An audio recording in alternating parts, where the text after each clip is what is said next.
All right, good evening or good morning wherever you are in the world. I'm Regina Yao and I'm the founder and president of the Pixel Project, and I'm moderating the first YouTube session of the sixth fall edition of our Read for Pixels campaign. So through Read for Pixels, the Pixel Project is collaborating with 14 award-winning best-selling authors to raise awareness about violence against women and to raise funds for the Pixel Project to keep our efforts to end violence against women alive and kicking. So we'll be telling you a bit more about the Read for Pixels fundraiser, which has lots and lots of exclusive author goodies a little later in the session, and we have a very special auction live right now as well. And you can find out more about the Pixel Project and learn more about violence against women and how to stop it by visiting www.thepixelproject.net. And we have a very special guest today. Okay, we have a very special guest today. And we're having a live discussion and Q&A session with award-winning horror and dark fantasy author Stephen Graham Jones. And Stephen is the author of 17 novels and 6 story collections. And he has been an NEA recipient, has won the Texas Institute of Letters Award for Fiction, the Independent Publishers Award for Multicultural Fiction, a Bram Stoker Award, and 4 This Is Horror Awards. Next up are The Only Good Indians and Night of the Mannequins. And Stephen lives in Boulder, Colorado, and he is also a hero to grasshoppers everywhere.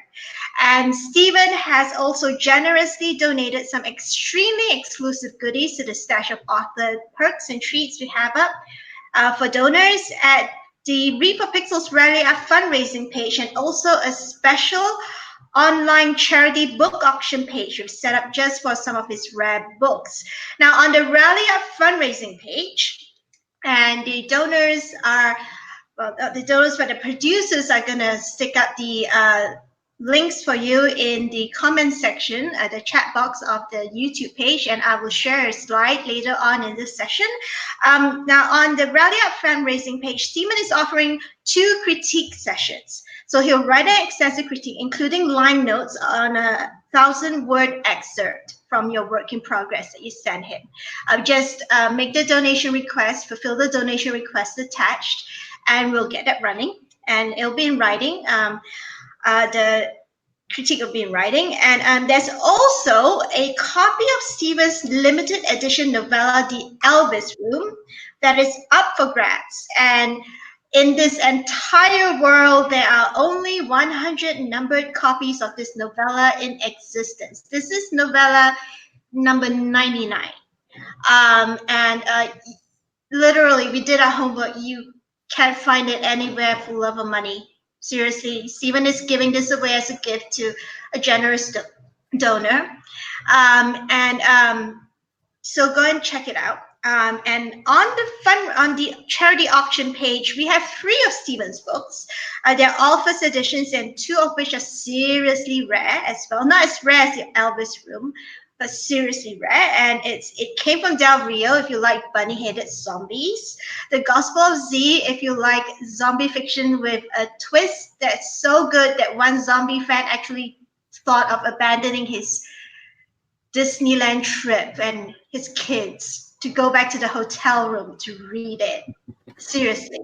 And Demon Theory, which predates House of Leaves but has the same, well, not the same, but similar innovative structure. The way the book is laid out, it's like a script treatment. So please give generously. All funds to go towards the Pixel Project's work to help end violence against women. If you're watching this session on YouTube right now, you will also be able to ask Stephen questions live. Just make sure you're logged into your YouTube account so that you can type your questions into the chat box to the right of the YouTube screen. And Anusha, who is today's producer and chat box moderator, will relay them to me to read out to Stephen to answer. And so welcome, Stephen. Thanks for having me. Yeah, so let's put you on screen. So Stephen, today you will be reading a really, really awesome short story. I'm not going to spoil the twist, but Stephen has this great story about Well, you guys will see. So onwards to Stephen. Thank you. This is a story called Hell on the Homefront 2, which I wrote this, I'm thinking it was 2006. I had my first story accepted, my first horror story accepted to Cemetery Dance. It was Raphael. And the editor there, I think, or the guy I was talking to, Robert Morrish, I think it was Robert Morrish. He said, "Hey, give us some more," and he gave me a heads up on this series they were about to start doing called Grave Tales, which I'm not sure if it ever got off the ground or not. Somehow, I don't know. But the kind of, I don't know, premise of it, I guess, was that people would submit stories to be turned into comic books to go into possibly an anthology, maybe like one-shot comics. I don't remember how exactly it was supposed to work. But anyways, I wrote this story up right quick and mailed it in. And I didn't write it as a comic script, of course, but I wrote it such that everything was on the outside, if that makes sense, because I thought that would work best for a comic book or for an adaptation. And and then it ended up, maybe Grave Tales didn't happen because this story came out in Cemetery Dance, man, 07 possibly. It could have been 08. I don't remember for sure. It was probably 07 if I had to guess. Short little story. And let me jump into it here. Hell on the Homefront 2. War changes a man. So does getting shot 17 times by Germans.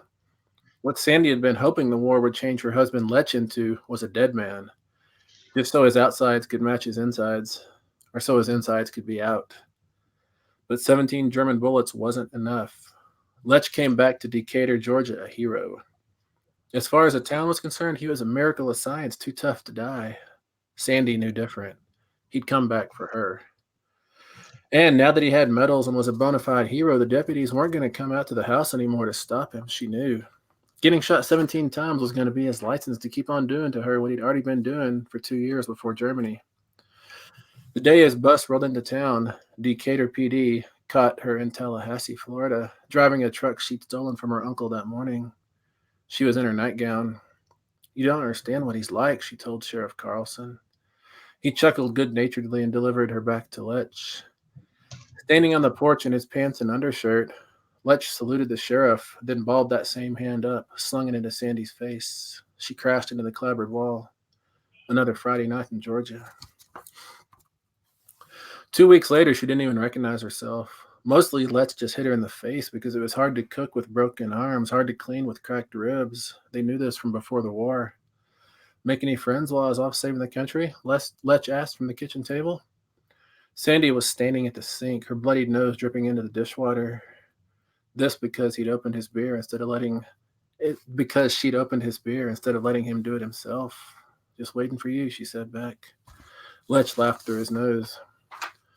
The bullet holes had left puckers all along his left side and gouged out some of his jawline, made a furrow he was always touching now.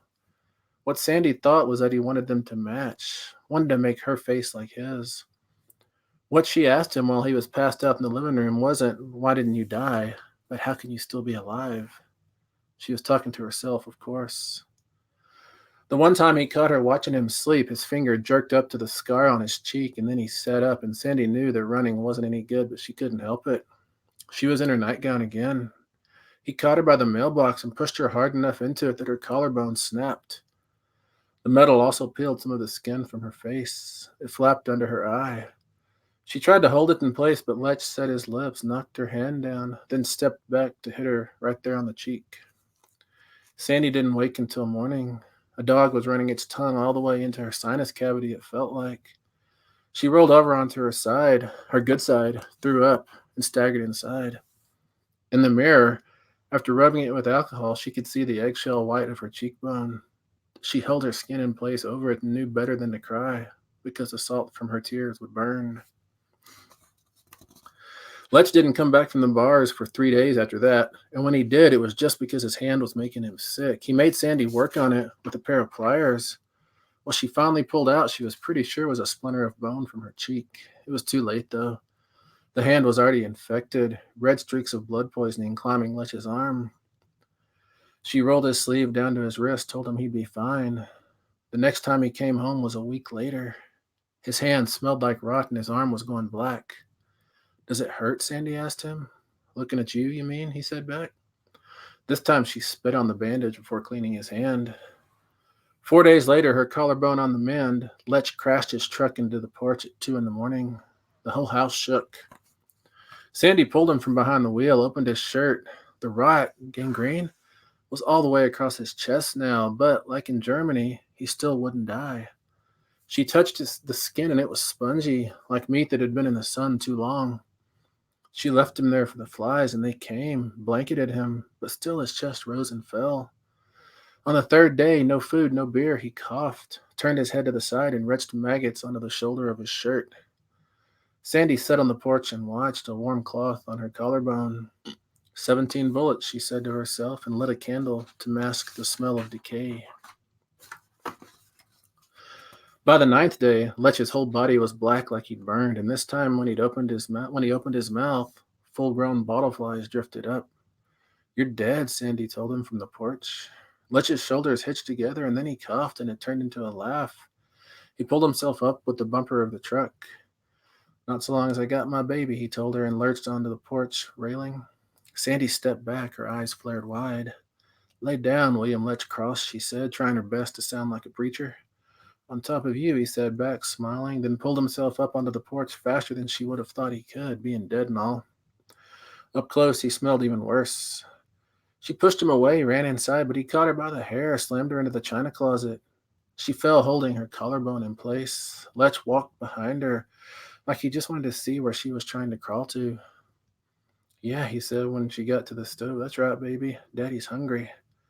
Sandy pulled herself up the door to the burner, to the cast iron skillet her mother had left her. It was full of pork chop grease, still melted from breakfast.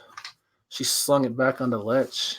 He licked it off his face with his purple tongue, started fingering the rest in, his white, lidless eyes fixed on her. Not quite K-rations, he said, but who am I to complain, right? How many times you say you got shot over there? Sandy asked. Lech stopped licking the grease and just stared at her. Said it. 17. Guess they don't know you like I do, Sandy said, and brought the match around, scratching the head on her belt. The grease Lech was wearing went up like a torch. When he still wouldn't die, Sandy started in on him with the backside of the skillet, and because he was still laughing, she went outside for the axe, came back, slung it through him until the bit gouged through his torso into the floor. Then she set her feet, aimed at the joints of his shoulders, his knees, his neck.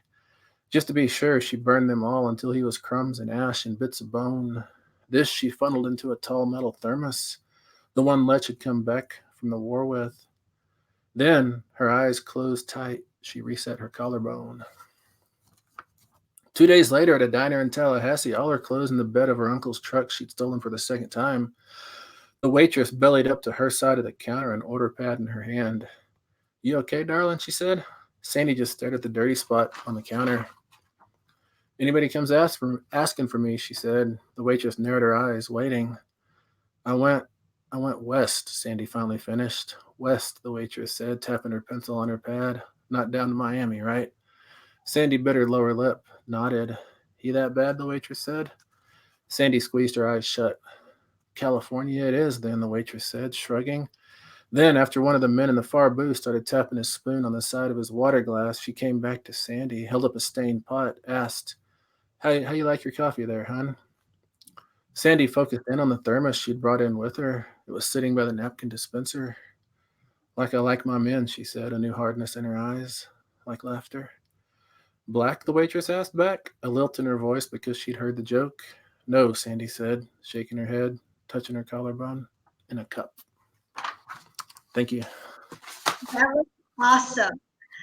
So awesome. It's a great metaphor for, the zombie's a great metaphor for domestic violence abusers. They just don't stop till you stop them.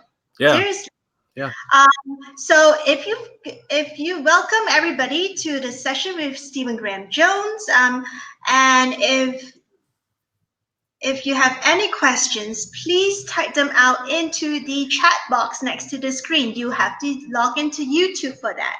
So Stephen is here with us for our Read for Pixels Fall 2019 campaign, and we will be start kicking off the discussion now about his books and women and girls and murder and missing indigenous women and horror as a genre.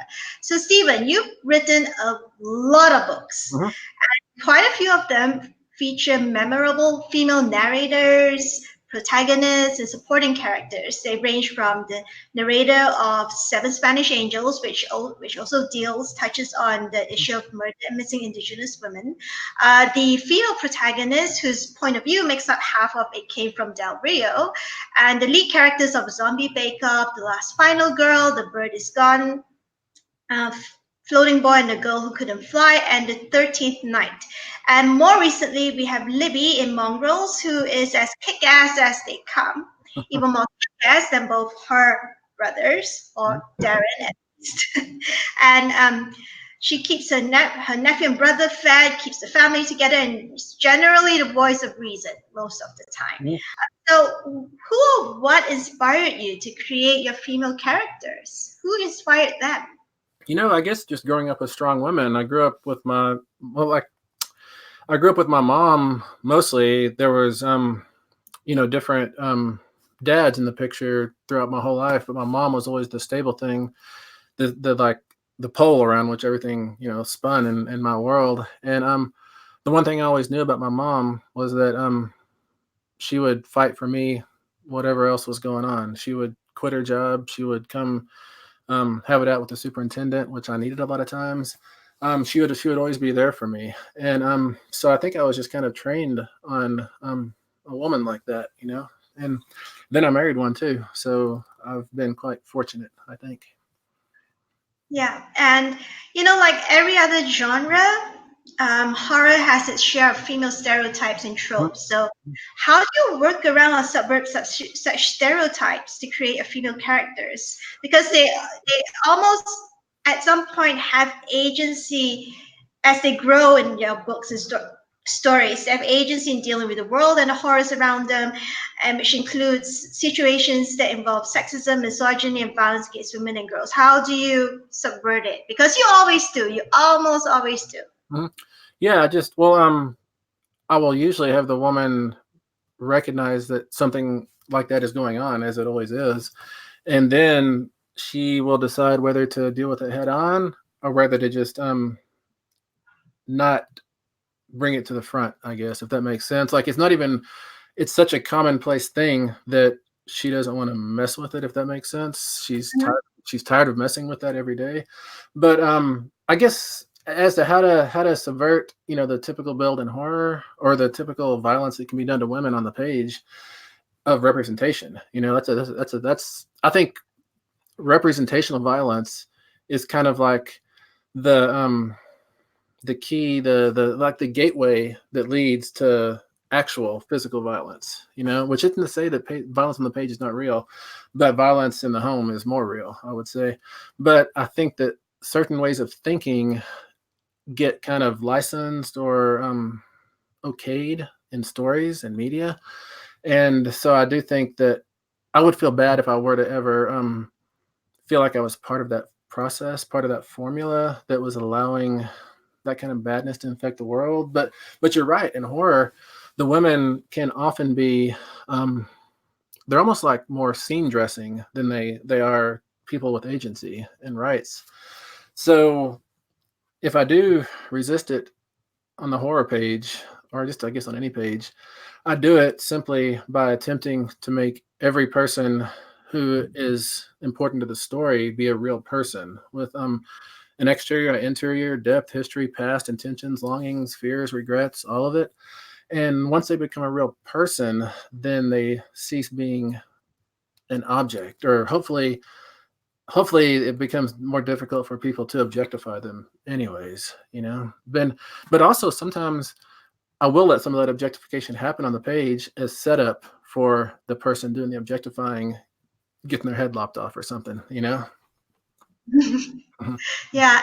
and that's a far more subtle approach than say, Buffy, where Mm. that took the whole trope of the little blonde gets killed first, and he turned it on his head and turned it into 7 seasons of vampire killing goodness. Mm-hmm. Um, but yeah, it is. It is. I think the tropes that we're talking about, it just came about from people just not seeing women as people. Mm-hmm. The I creators totally, see women yeah. as people. So, like you said, when you start treating your female characters as people, then start breaking the tropes because people are people. Exactly. And in Mongrels, we see Libby dealing with domestic violence repeatedly. I mean, her ex-husband and then her ex-boyfriend, and but it's mostly in the background, except for mentioned here and there. But there is a really powerful chapter where she, Darren, and the young protagonist make a stop at the psychiatric hospital where her ex, whom she accidentally turned into a werewolf because he was cheated of death from her bite by a paramedic. And that was the one time, Stephen, that I actually cursed out the paramedic. Paramedic, because that could have all ended, but no, he just had to be a hero and save that abusive, rude word here, life, Mm-hmm. his life. And so he became a catatonic werewolf. Sorry for the spoilers, guys, but I think the book has been out for a couple of years now. So go read Mongrels, please. It's an extremely good book about werewolves and the people who are werewolves. And so coming back to that, so the fact that her abuser remains alive, that seems to be a metaphor for the lingering effects of domestic violence. No matter how, for the survivor, no matter how hard you work to get rid of it, there's still, inside you still have to keep doing the rebuilding work over the course of your life. Mm-hmm. Um, and it's an inescapable mark on a woman's life Mm-hmm. because 1 in 4 women in the US, for example, suffer from domestic violence. And pretty much 1 in 3 worldwide. Mm-hmm. Um, so, did you deliberately write the scene like that, or did it just appear while you were writing? It's hard to remember anymore. I would say half and half. The way you were describing it, I didn't even realize that I yanked that story, or I feel like I yanked that story from a comic book called The Max by a guy named Sam Keith. This comic book came out in probably about 91, or maybe the early 90s when Image first came on the scene. And in that story, there's a woman who has gone through some trauma with a rapist, and instead of she doesn't make him catatonic, but he stays alive as a specter in her head, kind of, like a kind of something that haunts her. And I do think that, yes, it's hard to outrun trauma. You can often bring the trauma with you, whether it's a catatonic werewolf that you accidentally created or whatever. I think the I think too many stories dismiss trauma that as oh, I went through that, now I'm better. That doesn't seem to me to be reflective of the real world. Yeah, and we had Steven Erickson as a guest about a couple of years ago, and his fans were saying to him, why do you write this female character? She's so unlikable. And what he said back to them was, his answer was, or has it ever occurred to you that because she's been sexually assaulted multiple times, that the recovery period isn't really nice, and women have no obligation to behave nicely to you while they're dealing with trauma like that, Yeah, because yeah. it's a lot to deal with and it's not going to go away. So his fans actually went away and thought about it. Mm-hmm. I think a lot of people don't realize, and the Pixel Project has been around for 10 years, and many of our sister advocates and activists and organizations have been around for a lot longer. That the trauma does linger, and that's why when I read Mongrels and I saw the catatonic werewolf, and if that's a metaphor for the weight that you carry, the baggage of that is left behind by abuse on the survivor, that's as good a baggage, as good a representation as anything else. Well, thank you. Thank you. Yeah, and while we're on the topic of domestic violence, which is actually just one of many forms of violence against women, so In the past couple of years, the extremely high rates of murdered and missing Indigenous women are finally getting some, though still not nearly enough mainstream attention for society. And this includes a recent damning report released in Canada stating that this is literally a form of genocide. I mean, it includes forced sterilization. It is genocide. And so let's share some, if you don't mind, let's share some statistics about it. Yeah. So let's go to the statistics. So let me see.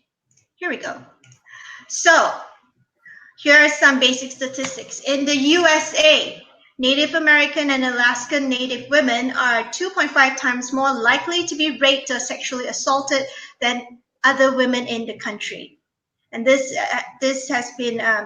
result has been released by the United Nations.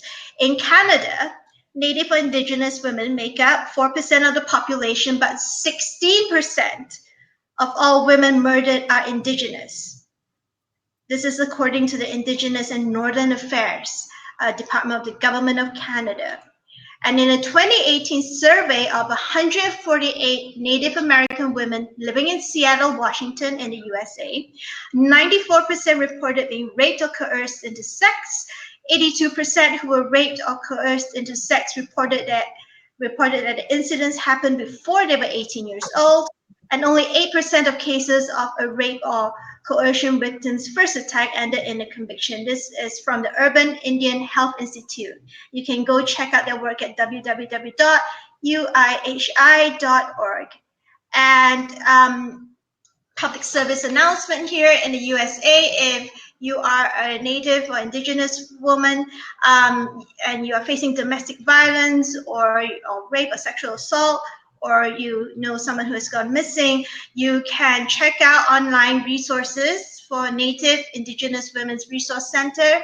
And it's at www.niwrc.org, or you can call Strong Hearts Native Helpline at 1-844-7 Native.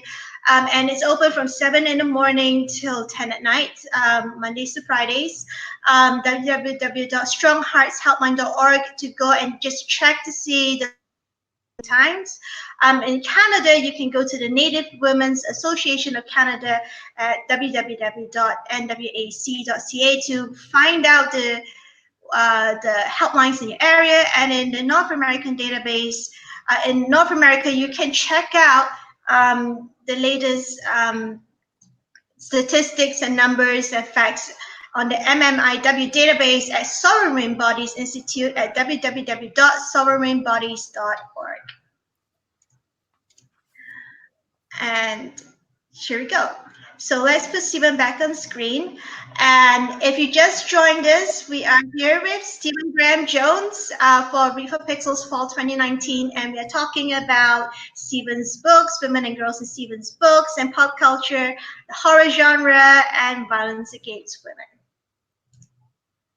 So let's get on with the discussion. Oh, there's a question from Misty306 in response to me recommending that people read Mongrels, and let me put her on the screen. So Misty says, I have a question and I apologize if it's a bit lame. Which of your books do you recommend I read first? Oh, Mongrels is as good a place to start as any for right now. Although if you want something short, Mapping the Interior is right about 100 pages. It's horror. Mongrels, it's hard to call Mongrels horror. It's more coming of age, a little bit young adult. It's got werewolves, but they're kind of not horror werewolves, I wouldn't say. So if you're into horror, Map the Interior. If you're only kind of into horror, Mongrels. Yeah. Mapping the Interior is kind of a moody piece, right? It's a really moody piece. Yeah. More of atmosphere than anything else, but it's a short read, so maybe that too. Yeah. You have a book out, right? Or is it coming out soon? Yeah, I've got my next book out is The Only Good Indians from Saga Press. It's coming out in, I think, April 7th, 2020. And then right after that, I have Night of the Mannequins coming out in June or July from Tor.com. It's a novella. Mm-hmm. So watch out for that, Miss C. Right. So let's continue our discussion. So let's talk genre. So let's continue the discussion about genre. So it seems that horror as a genre in both modern and folk storytelling has traditionally not been kind to female figures and characters. And women are portrayed as everything from insane murderers like Lizzie Borden and Dracula's handmaidens to victims. Countless horror movies can attest to that. So horror stories all feature some sort, well, mostly feature some sort of violence Mhm. and sometimes violence against women. So, Mhm. how do you find a balance between showing violence as an integral part of the story and not showing violence gratuitously? How do you avoid gratuitous stuff? Yeah, it's like I don't want to sensationalize it, but at the same time, a horror writer can't flinch away from it. So I do have to do the violence on the page, whether it's to a man or a woman. I have to do it responsibly, but also brutally in a way that, I mean, number one, lets the reader know what's going on, just this and that, physically. But number two, the purpose of those kind of visceral, gory, brutal scenes in horror is often to launch the reader or the story or both at the same time, ideally, into a horror space. And once you have launched the reader into that horror space, then the rules are all different and you can play around and do completely different things. But yeah, I mean, genre fiction, commercial fiction has done that, but I mean, really just all fiction, all stories, all media do engage that as well. It's I mean, I don't want to say it's passive, but it seems to be so ingrained that people don't question it. Just like the colonialism that report was talking about murdered and missing Indigenous women. It seems to me that the dynamic which allow is a strong word, but the dynamic which engenders it or leads into it or something into that kind of serial violence, not just serial violence, but serial blanketing a whole continent violence is It's basically a pandemic, I would say at this yeah, point. yeah, that's a good way to say it. Is the idea that Indian women don't count in the same way, or that the colonialism that has allowed people to come in and appropriate the land continues on an individual level, where people now say we can appropriate these people's bodies as well. And I don't mean to say that it's only non-Indian people, enacting this violence on women, but it isn't only Indian people either. Yeah, and you mentioned to us before that you touched on the issue of murdered missing Indigenous women in Seven Spanish Angels. In the future, would you consider writing a novel that continues looking at the issue?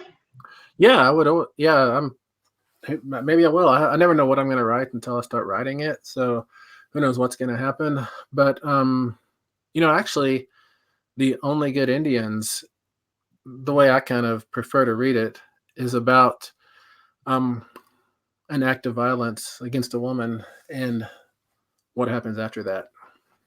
Yeah, that was what we've been talking about, which is you don't have violence against women on in your book. You set it up, and then after that, just ignore it. That that's not effective. Mm, The least is the that's the least of it, but it really is not realistic. I mean, we're talking about fiction here, but yeah. it's not logical for people to be raped or battered and Mhm. then not suffer any consequences, because all that creates trauma. Mhm. And horror can also be seen as a genre that addresses the deepest fears of culture and society. And Yeah. for example, you just read Zombie Story, and much has been made of how zombie movies are social commentary and everything from consumerism to politics. And you made it a commentary on domestic violence, which is super awesome. And in your opinion, can horror stories successfully be used to address the issue of misogyny and violence against women? I mean, you did it, but Mhm. do you think if horror authors want to do it and they haven't, done it before. Mhm. What would your recommendations be if they wanted to tackle this issue or wanted to include violence against women in as a centerpiece of their whatever short story or novel that they're writing? You know, I guess I would say if you're not already just really mad about it, then just do the lightest amount of research and you'll instantly be mad about it. And then you'll have that anger inside you and you'll sit down to write a story and that anger will come at your fingertips whether you want it to or not. It's less about mechanical stuff. It's less about twisting this and adjusting that. It's more about just being fundamentally offended by the state of things and then letting that political stance that you have that you can't help but have if you're a decent person, then that'll find its way out whether you want it to or not. Yeah, and even though there are women writers, including Mary Shelley and Shirley Jackson, who write superb horror stories seem to be very male dominated, with female characters always being the victims of the damsel in distress, or alternatively portrayed as evil, demented figures. Yeah. Do you think this is changing? I mean, we've had the Netflix adaptation of Shirley Jackson's seminal novel, The Haunting of Hill House, and we don't see any of that. I mean, even with the bent neck. Do you think that's a sign that things are changing? With regards to the portrayal of women in horror. I think they are changing. I think it's changing very slowly, but yes, I do think it is starting to. We're starting to see differences like that series. Yeah, it's getting better, I think. But though the question I always have is, it's just like female representation in comic books. Which in comic books, women are often portrayed just unrealistically, and they're just like I don't know, they're just dressing in the panels more than they are story elements. That's changing as well in comic books, and wonderfully so. There's a lot of women creators out there doing amazing stuff, and a lot of men are doing amazing stuff as well. However, I keep being worried with comic books that it's not changing fast enough. That the industry, the medium, is going to be pulled down before it can reshape itself. I don't I don't see horror being pulled down before it can effectively reshape itself into something better, but I do wish it would do it faster. You know. And like all cultural change, it seems we either have a inciting incident Mm. like Harvey Weinstein, Yeah. who's gonna finally, after years of raping and assaulting and terrorizing women in his industry, is finally getting his just desserts. But it took 20, 30, 40 years for it to get to this point. So Mhm. maybe there'll be a tipping point in comics and horror, because Yeah. I read comics as a kid too, though I was a bit weird and read Sandman instead of Mhm. superhero comics. But Yeah. Yeah. it has been done. It has been done well, violence against women in comics, Mhm. but like you said, overall not so well yet. Mhm. Mhm. So, having said that, there is a question from the audience. So let's get to it. So Jen A, I think I pronounced your name correctly, but apologies, Jen, if I pronounced your name incorrectly. So she said, that said, how do you think current political and cultural climate will affect how future final girls are shaped? That's a really good question. I had not considered that. I wonder if that movie from, is it 2012? Your Next is a sign of things to come as far as final girls are concerned. Because in that movie, that breaks the final girl mold a little bit. Because usually the final girl in a slasher starts out, all the other girls are going to the big bonfire party on Friday night, and she's got her books clutched to her chest, and she's going to the library. And which I don't think is that positive of a build either. It's like an overcorrection or something. But the girl, the final girl in Your Next, she, from the first drop of a hat in that book, she is bad. She doesn't need to be sculpted into her final form by the blade of a slasher, or in her case, a team of slashers. She is bad already. And that might be that might be the shape of, or the next instance or instar or iteration or whatever of the final girl might be that final girl who doesn't have to, climb that big hill of gore and entrails and everything. I mean, don't get me wrong. And your next, she definitely does climb that same hill, but she strides through it because she's already bad. She doesn't need to be turned into it. So that could very well be where it's going. I kind of hope it is. Really, I like that build. Would you be the one to? Would you try writing a novel to break that mold? Have you Yeah. done it? In the last Final Girl, I had a few Final Girls in that, and one of them, the main one, I guess, Izzy, pushes it back against the typical build of the Final Girl. Anyway, she's kind of tried to fashion herself as distinctly not in the running to be a final girl, and then she becomes a final girl. She becomes the last final girl. But yeah, I'll be doing more slashers. The Only Good Indians is a slasher, and actually, in The Only Good Indians, I hadn't even considered this. The final girl in that, she's pretty bad from the get go. She doesn't need no carving down. She's ready to go. And let's see. And Night of the Mannequins is a slasher as well. It's a much different build of a slasher though. You might be hard pressed. Well, I guess there is a final girl in it, and she is pretty bad. But the focus is a lot different in the Night of the Mannequins. But yeah, I would definitely be. I probably will engage that at some point, just because slasher is my favorite genre, and I'll keep writing slashers. So you got to process through all the different types of slashers you can figure out. Hmm. So, all right. So let's shift its focus from talking about female characters to talking about male characters and stereotypes in horror.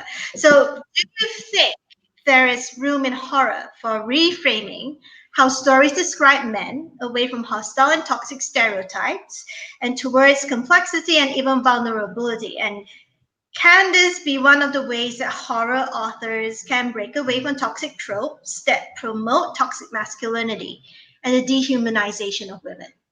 Yeah, definitely. I think it definitely can. We need more of that. The issue, of course, is that if the horror story is kind of an action-driven story, it's probably going to be hard to maintain forward momentum if you have a very internal character. So we've got the story or the writer or somebody needs to figure out how to externalize that character's I don't know, compassion or whatever it is that he is expressing or inhabiting. But yeah, I think that's completely possible and doable, really. Actually, two people on the scene now who do that really well already, Jill Hill and Paul Tremblay, but they both do that really well. I'm kind of jealous of how they get it done so cleanly. Yeah, and Paul's books that about how toxic, especially the disappearance at Devil's Rock. Mhm. It really shows how toxic masculinity causes all sorts of things to go wrong. Yeah. Mhm. And instead of fixing things, that approach just, it's like matches to gasoline, really. Yeah. Just makes things worse. It just shows it, how it makes everything worse. Yeah, for sure. Um, and, do you think eventually that, the sort of toxic male character in horror would phase out as cultures, not just in horror, but in, all the different genres in science fiction and fantasy, as Yeah. cultures worldwide kicking out toxic masculinity? Or do you think it's one of those things that would stick around for a lot longer than we would expect? I think that of all the genres, I think that toxic masculinity character has the potential to stick around the longest in horror, actually. But I think the reason for that is not because horror is any way like broken or anything or bad. It's that in horror you can set up that character expressing that toxic masculinity as kind of like a stabbing dummy, and then you let him expound upon his ideas and his feelings, and we see who he is, and then you run a pitchfork through his chest. So what you're doing is you're saying, look at how he is, bam, take him out. Science fiction, fantasy, what we call literary, All the other genres can't do that as cleanly as horror. They have to come up with different mechanisms to punish the guilty. Horror has that punishment built into it very into the reader's expectations. The reader expects someone to catch a pitchfork, so if there's 5 people standing there, one of them is that toxic masculinity character, then the reader is going to be voting for that character to catch that pitchfork, and it's going to feel satisfying when he does, so yeah, I think that character might eventually play a more and more minor role. And if you look at the large swath of fiction, the whole shelf, the whole bookstore, but I think that it has the chance to live the longest in horror just because it's fun to kill them. Oh, you're back. Yeah, you just dropped. Oh, I did? I'm sorry. Do I need to say that again? Suddenly dropped. So what were you saying towards the tail end of what you were saying just now? Okay, the tail end is if there's 5 people in a horror story, if there's 5 people standing there, and we know that one of them's catching a pitchfork to the chest, and the fourth out of those 5 is that character expressing the toxic masculinity, then the reader is going to be voting and yelling and rooting for that character, that fourth character, to catch that pitchfork. And of all the genres, horror is built the best to dispense with characters in that way, to kind of enact a closed system of justice. Fantasy, science fiction, what we call literary, they all have to come up with different mechanisms to punish characters like that. In horror, the reader comes to horror with the expectation that somebody's catching a pitchfork to the chest every 15 pages. And so I think that that toxic masculinity character can last longer in horror than the other genres just because he's more fun to kill. Definitely more fun to kill. Mhm. And I don't know if you heard of the Staunch Prize, which goes to a thriller in which, the quote, in which no woman is beaten, stalked, Oh, sexually exploited, raped, or murdered. And it was launched to much debate the year before, and someone actually did win it. hmm. So it you know, to show that it is possible. The prize is created to show that it is possible Yeah. to write an excellent thriller without violence against women. Mhm. So, do you think that such a prize might work for the horror genre? And if it is possible to write horror without violence against women? Yeah, that's a good question. Well, I mean, I guess that movie The Thing does that, but it does that kind of not on purpose because it's an all male cast. So it's easy not to do violence against women when it's all dudes, I guess. Let me think. Let me think. I'm trying to think how that prize would translate to horror, if the terms or the thresholds or whatever would change, or if they would need to actually stay the same. Yeah, I think it has to be possible, and I can't imagine that there's not a few books out there that do it already. I can think of stories that do it right now. Let me think. What about? I'm thinking about Josh Malerman's Bird Box. Is there any violence towards women in that book? I mean, there's Uh, there's there's yeah, two, there's 2 pregnant women, but there's no sexual tension in that house. If I'm remembering correctly, there probably is some fisticuffs at some point, but I think that's less about men and women. That's more about I need to get through that doorway. Um, I don't know though. That I think yes. I think yes, that could be a prize, and I think yes, some books have probably already won it. ah, something that we talk about a lot on the Pixel project, and also one of the main reasons why we created the Read for Pixels program, is because stories are one of the most powerful ways of bringing about cultural change. I mean, even before cultures worldwide started being able to write down their traditions. Traditions get passed from generation to generation orally. And I think it's still the case in many indigenous cultures. Uh-huh. And so in these modern times, in your opinion, how can authors strike a balance in their storytelling between raising awareness about issues like violence against women while telling an engaging story without being pedantic or preachy? Yeah, you don't want to be didactic. because that didacticism turns the reader off. That they just go somewhere else in their head or physically. Also, um, um, I was just reading a book on evolutionary biology today, actually, and it was talking about how humans, like we've evolved or adapted, anyways, to believe anecdotal evidence over data. Data doesn't convince us.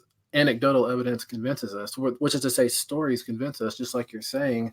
They convince us in the face of data, even. The story, a single story about a bat once flew down and bit me on the cheek can convince somebody to go on a rampage against all bat kind, whereas you can look at the numbers and see that a bat bites somebody on the cheek once every 12 years, that it's not something to legitimately be afraid of. All the same, anecdotally, narratively, we can be convinced of something in a way that numbers can't crunch in our heads. But how to do that on the page? I mean, it's what you were saying. It's to dramatize it. Which is one of the first things you learn as a writer is to dramatize your exposition. Else you're just dropping info bombs in your story. Little Wikipedia entries about the world, about the society, the history, the economics, all that stuff. The same way, like I wouldn't want to, if I were telling a story about those missing and murdered Indigenous women, I wouldn't fill it with numbers.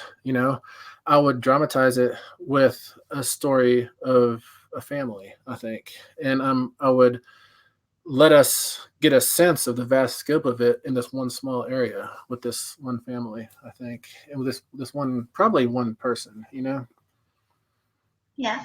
And if you just joined us, and welcome to everyone new who's just joined us, we are with Stephen Graham Jones on the Read for Pixels Fall 2019 campaign.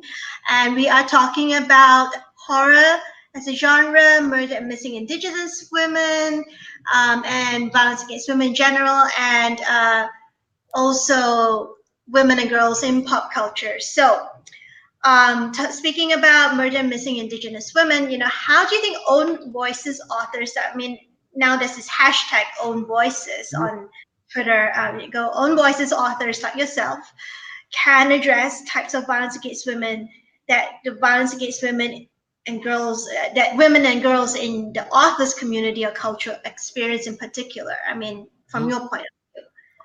Oh, how you can do it is, I mean, like, let's say, I mean, I'm Blackfeet. I grew up Blackfeet in Texas, and so my main story I know is going to be how to be Blackfeet in a predominantly non-Blackfeet place, and I can make that. I think I have as good a chance as any writer to make that unique experience. I mean, I say unique; it's not special. It's just like I was the only one. That's why it's unique. I can make that experience pop and come alive and resonate in a way that someone not raised like that, in my shoes, couldn't be able to do. And so, which is to say, I can crawl inside the mindset, political space, cultural identity of a community, even if the community is small, me and my dad, than someone who looks up Blackfeet on Wikipedia, and if I can make the community and the dynamics within that community real and convincing, that kind of will get that. I think that can get the reader to then believe other things I say. It's kind of like as a writer, you earn trust points a little bit when you get a detail right.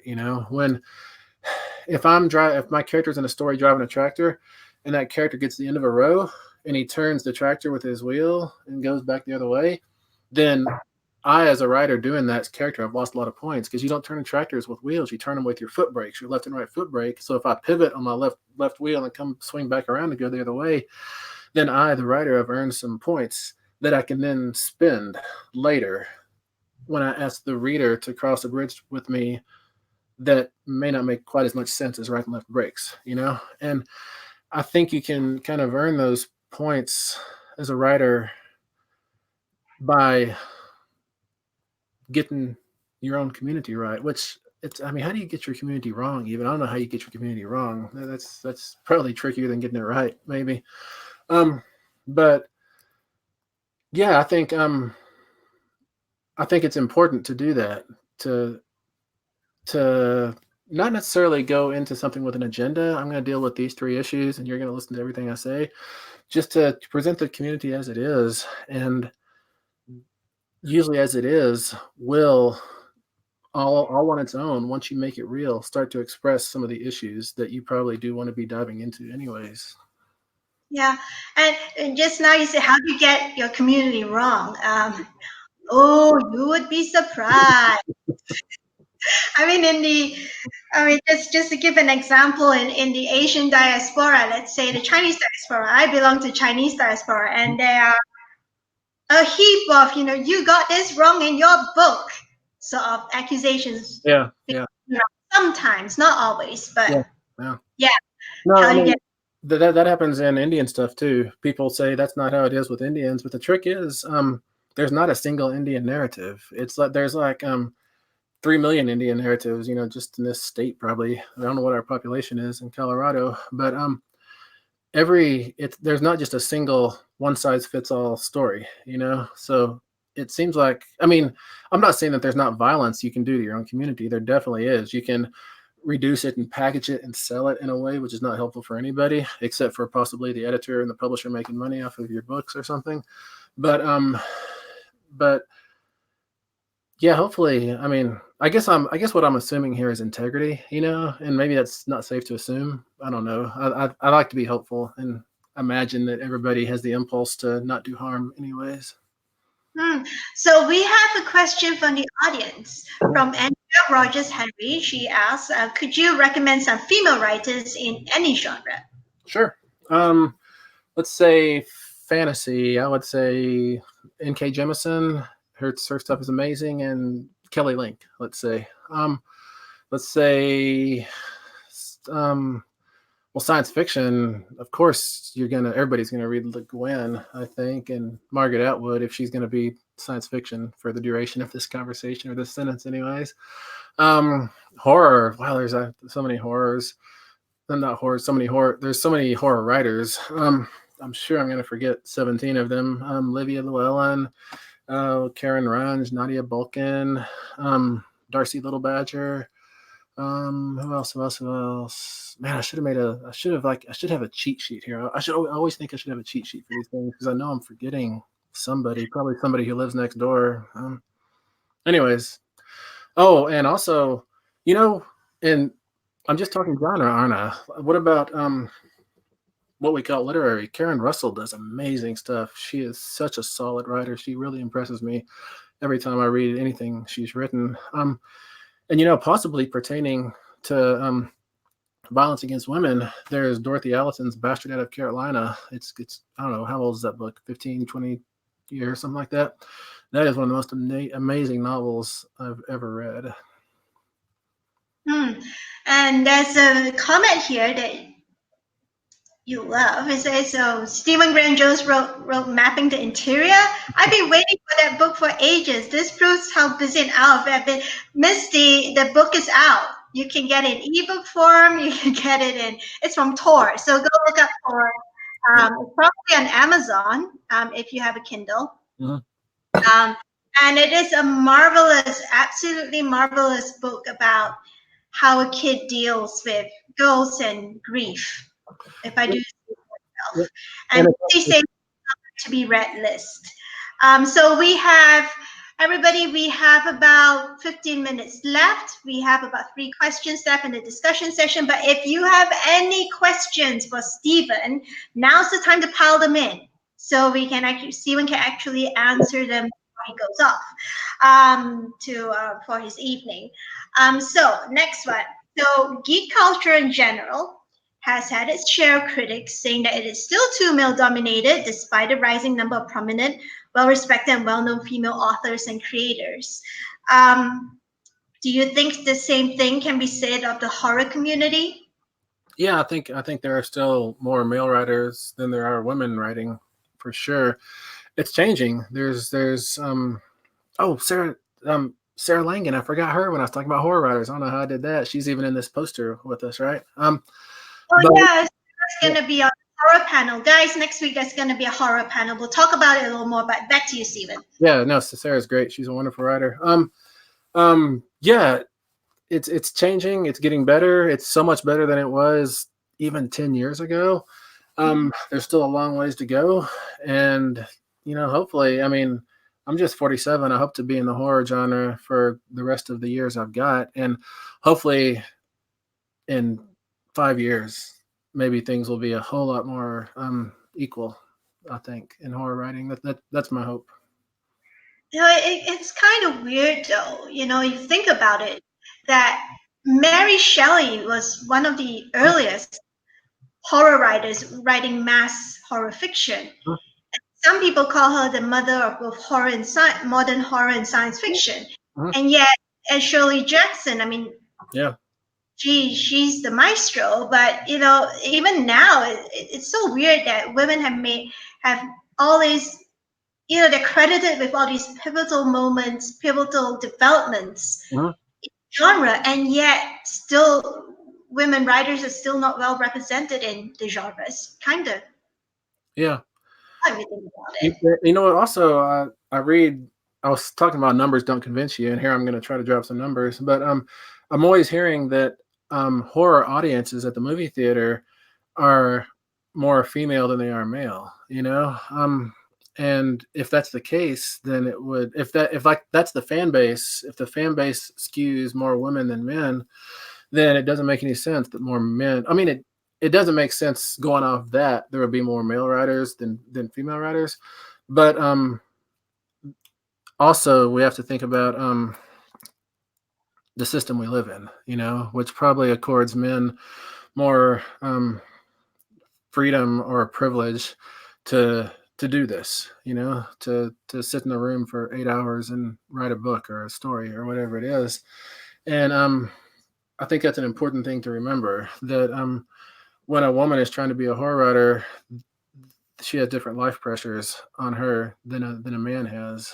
And I mean, I don't want to use that as an excuse at all, but I don't know. I hope things even out. I'm not sure how to make them even out. I guess it's just by reading women writers, buying more horror novels and stories by women and championing them, because that'll make the editors and the industry have to pay more attention. Mm-hmm.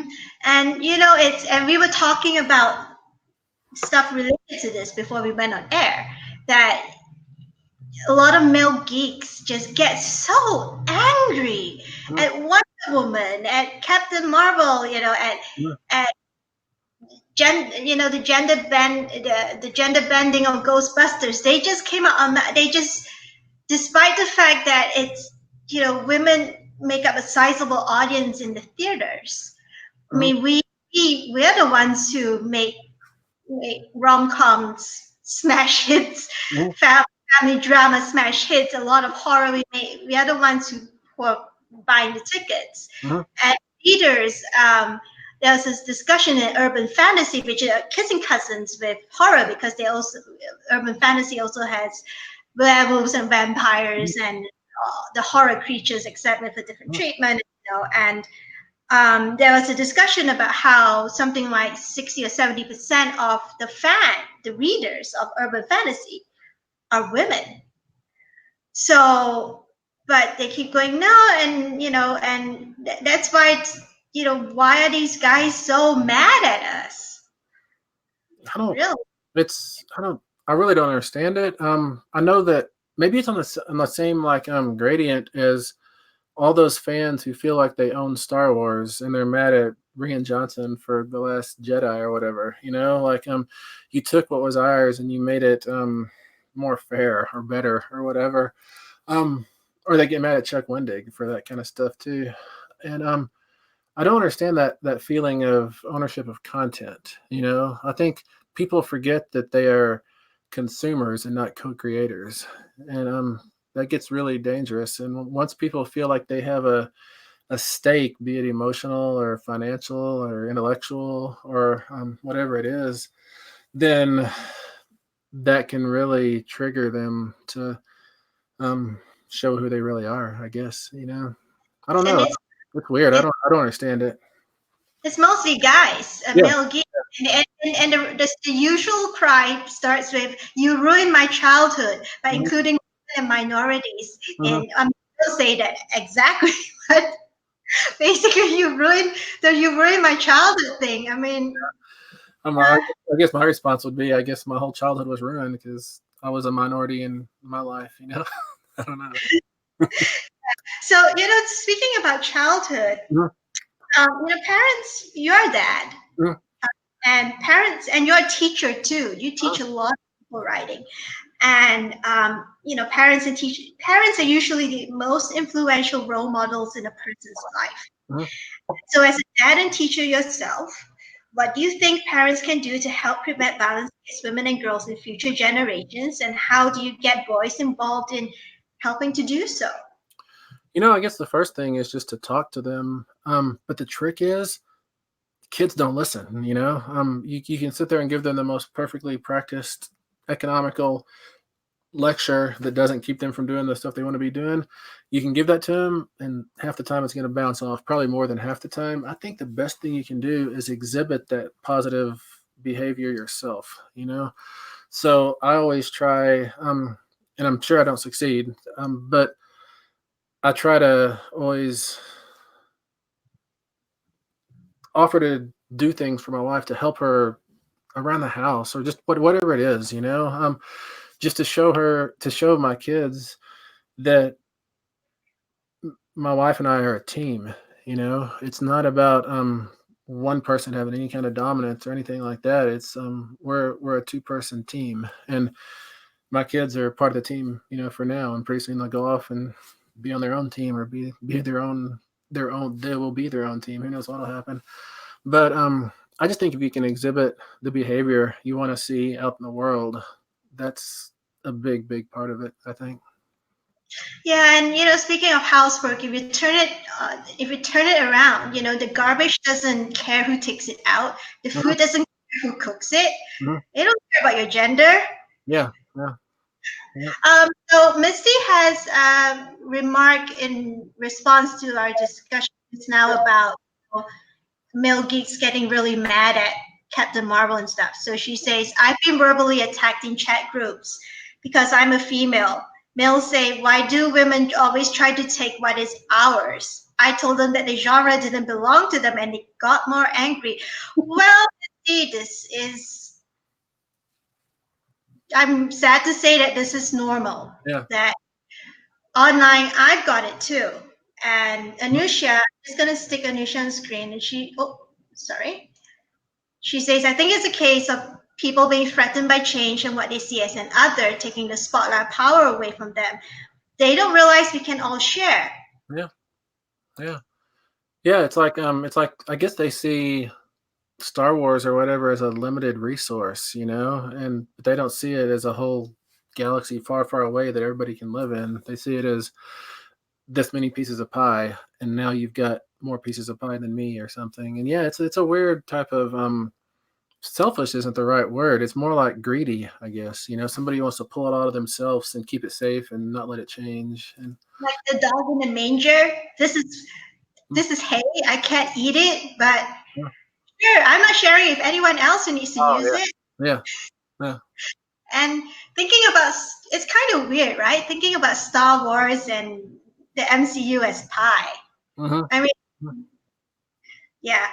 So, final question, but and everyone, we are going to wrap up pretty soon. So if you have any questions for Steven, now's the time to get it in so we can get it in before we go to showing you where to get your goodies. So you have been so very incredibly supportive of our work and our Reaper Pixels campaign as a whole. And you said earlier, you talked earlier about being supportive because you were raised by a mom who's strong and your wife is also strong. And you talked a lot this session about women in your genre and women in pop culture as well. It's clear that, and it's really clear why you support the cause, but in your opinion, how can authors like yourself best support efforts um, to kick off, to trigger social change and to keep it going to end violence against women? I guess the first step would be to do no harm. Don't engage any of the violent stereotypes or reductions that kind of give license to certain people to that gives license to their behavior. Don't do things that can be used as fuel for that. But it's not just about not doing stuff; it's about positively doing stuff. And I think what you can do as a writer is just make your women real people, which is something you can't do in a vacuum. If you are a male writer, um, you need to talk to women, and I mean it's not like a research project or anything like that. It's just have friends, be in the world, pay attention, be sensitive to things. That's really, I mean, writers, we're built to be sensitive. We're like sponges at the bottom of the sea, just soaking everything processes through us. It just washes one way and goes the other. And sit on the bottom of the sea for a long time, I think. And hopefully you'll come out of it a more sensitive, passionate, caring person. Yeah. So let's go to the wrap up. Okay, guys, I'm gonna give you a few seconds to see if any more questions pop up. If you have any final questions for Stephen, now is the time to load them into the chat box. And I guess while we're waiting for that, we could just talk about your goodies. So let's do it. So hi guys, I'm back on screen with Stephen.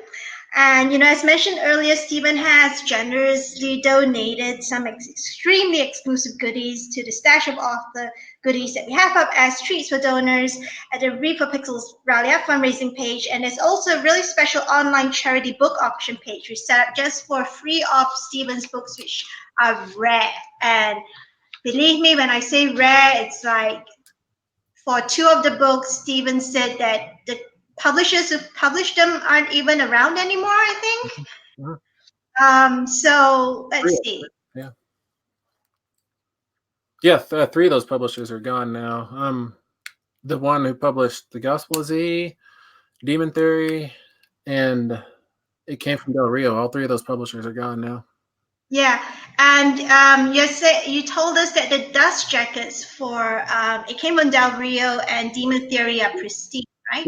Yeah, they're just brand new. Yeah, Yeah, and the Gospel of Z is only in paperback because it is basically only published in paperback, I think. yeah, it was only published in paperback. Yeah, and, Yeah, the cover's kind of clever. It yeah, looks like leather. So yeah, like, are you sure this is paperback when you send us a picture?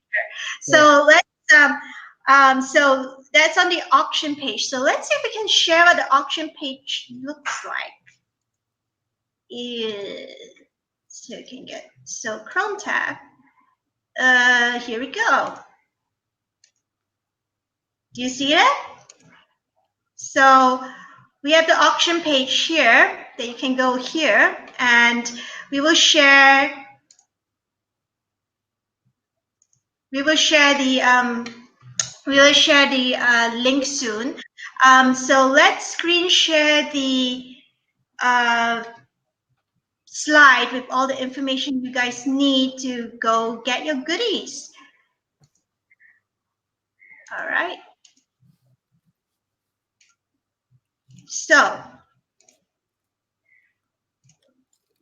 here we go. So, if you want to just make a donation, fulfill a donation request and get either Steven's book, which is The Elvis Room, which is very rare, or you want Steven to critique your 1,000 words of your word in progress, he'll even include line notes, go to http /bit.ly/R4P Rally Up 2019. If you want to bid on Steven's first edition books, which are also rare, you go to bit.ly/SGJ's Charity Auction 2019. And to find out more about Read for Pixels and also more about the Pixel Project, go to bit.ly/read4pixels. Now, this is all case sensitive, so make sure you take down the address exactly, otherwise you will not get to the page. So let's get back here. Stop screen share. All right, so there are also plenty more author goodies available from authors including Christopher Golden, Alison Goodman, Daryl Gregory, Hilary Monahan, Sarah Langan. Sarah actually has a treat for everybody. She'll tell everyone about it next week on Saturday. And Anna Smith Spark and more. So new goodies, guys, will be released every week throughout September. So every Friday, make sure you take down the fundraising page address that Anusha is now sticking into the chat box as well, because every Friday we will release new goodies. Now this week is horror week because we have Stephen, we have Hillary, we have Christopher, we have Sarah. Next week is Brit week because we have a whole contingent of British authors too.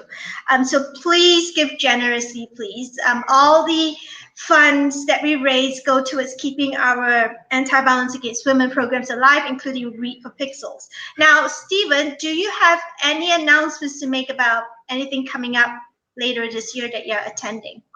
Yeah, here in 2 weeks or three or 4 weeks, I'm up at Saugatuck Story Festival with a bunch of other writers: Grady Hendrix, Paul Tremblay, Ellen Datlow, Shauna McGuire. I forget who. A lot of people. It'll be a good time. That's a Saugatuck Story Festival, Story Fest, and then I'm doing a lot of events locally around Denver and Boulder. I'll be at Book Bar, doing a reading with other Native authors. I'm introducing Friday the 13th for Alamo Draft House, which is going to be amazing, fun.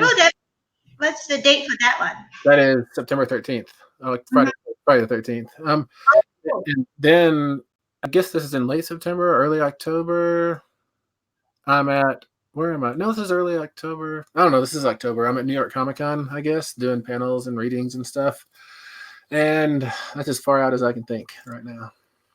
Okay, so to find out, so we're going to wrap up now. So guys, if you want to find out more about violence against women and what you can do about it, and also learn more, have a 101 on murder and missing Indigenous women, you can go to our website at www.thepixelproject.net. So that we've specifically constructed the website with content for people who are just getting on board the cause, who are just learning about violence against women. So there are lots of 101 pages there, introduction pages there, and then you can, and at the bottom, if you scroll to the bottom of each introduction page, each type of violence against women, you'll see a whole list of further reading if you want to read more about the type of violence against women.